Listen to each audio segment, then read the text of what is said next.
నమస్తే, నేను మీ కల్వ సుజాత. తెలంగాణ రాష్ట్ర ఆర్యవైశ్య కార్పొరేషన్ కి తొలి కార్పొరేషన్ చైర్మన్ గా నేను పదవి బాధ్యతలు స్వీకరించింది మీకు అందరికీ తెలిసిందే.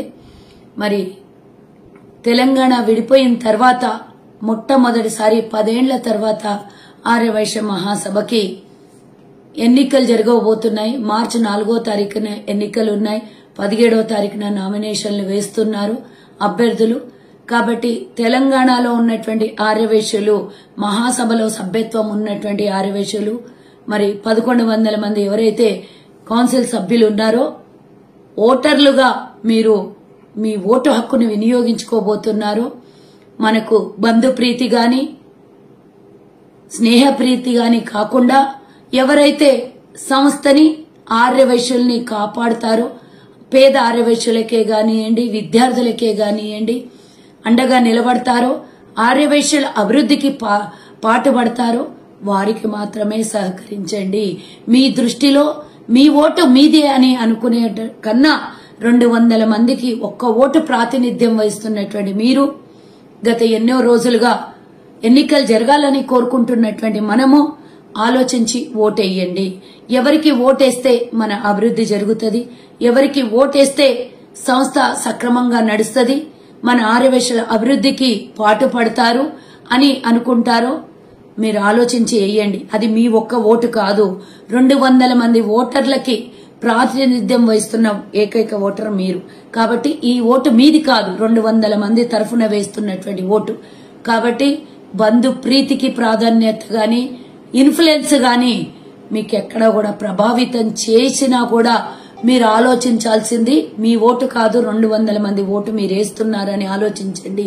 జిల్లాల అభివృద్ధి, రాష్ట్రం అభివృద్ధి, రాబోయే రాజకీయాల్లో మన వంతు పాత్ర ఎవరు ప్రాముఖ్యత ఇవ్వగలుగుతారు, మన ఆర్యవైశ్యులకి రాజకీయంగా బలం ఎవరు చేకూర్చగలుస్తారు. అలాగే స్థానిక సంస్థల ఎన్నికలు కూడా ఉన్నాయి. ఎవరు ఏ పార్టీ నుంచి టికెట్లు ఎక్కువగా తీసుకొని వచ్చి మన ఆర్యవైశ్యుల్ని రాజకీయంగా బలపరుస్తారు అని ఆలోచించండి. మీకు అర్థం అవ్వాలి, సమస్యలను ఎవరు కూడా పెంచుకోవద్దు. సమస్యలు రాకుండా సాఫీగా అన్ని విధాల ఆర్యవైశ్యులకు అండగా నిలబడే వ్యక్తిని మాత్రమే ఎన్నుకోవాలి. ఎలాంటి ప్రలోభాలకు లోపడొద్దు అని దయచేసి విన్నవించుకుంటూ, ఎందుకంటే నేను కూడా ఒక బాధ్యత గల పదవిలో ఉన్నాను.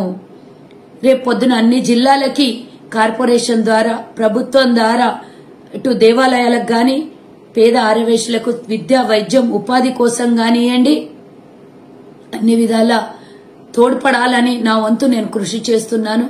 దానికి సహకరించి సహాయంగా ఉండే అధ్యక్షుడు, అలాగే మన తెలంగాణ రాష్ట్రంలో ఉన్నటువంటి ఆర్యవైశ్యులు అందరూ కూడా మంచి నాయకుడు అని అనిపించుకునే వాళ్ళు ఎవరైతే మీ ఉద్దేశంలో ఉంటారో అందరితో చర్చించి, మీ మండలంలో గాని, మీ నియోజకవర్గంలో గాని, మీ జిల్లా నాయకులతో గాని చర్చించి మాత్రమే ఓట్లో పాల్గొనండి. దయచేసి ప్రలోభాలకు లొంగకండి. కేవలం 10 ఏళ్ల తర్వాత, తెలంగాణ ఏర్పడిన తర్వాత మొట్టమొదటిసారి మన హక్కును వినియోగించుకోబోతున్నాము. ఆ హక్కు 200 మంది హక్కు. అదొక్కటి గుర్తుంచుకొని మార్చి 4వ తారీఖున జరగబోయే ఎన్నికల్లో మీ ప్రాధాన్యమైన ఓటుని మరి ఆర్యవైశ్యుల రిప్రజెంటేటివ్ గా మీరు 200 మంది రిప్రజెంటేటివ్ గా మీరు ఓటేయబోతున్నారు. ఆలోచించుకోవాల్సిందిగా, జాగ్రత్త పడాల్సిందిగా, ఆర్యవైశ్యుల్ని రేపొద్దున చైతన్యవంతుల్ని చేయాల్సినటువంటి బాధ్యత మీ మీద ఉంది. కాబట్టి 200 మందికి రాని అటువంటి అవకాశం మీకొచ్చింది. కాబట్టి మీరు ఎన్నో విధాల ఆలోచించి వేయాల్సినటువంటి అమూల్యమైన వేటుని దుర్వినియోగం చెయ్యొద్దు అని నా యొక్క సూచన, సలహా కూడా. మన ఆర్యవైశ్యుల్ని కాపాడుకుందాం, మన కుల జాతిని సగౌరవంగా నిలబెట్టుకుందాం. రేపు రాజకీయ భవిష్యత్తుకు పెద్దపీట వేయాల్సినటువంటి బాధ్యత మనందరి మీద, రాబోయే అధ్యక్షుడి మీద ఉంది. కాబట్టి ఇవన్నీ సుముఖమైనటువంటి నాయకుడిని ఎన్నుకుందాం.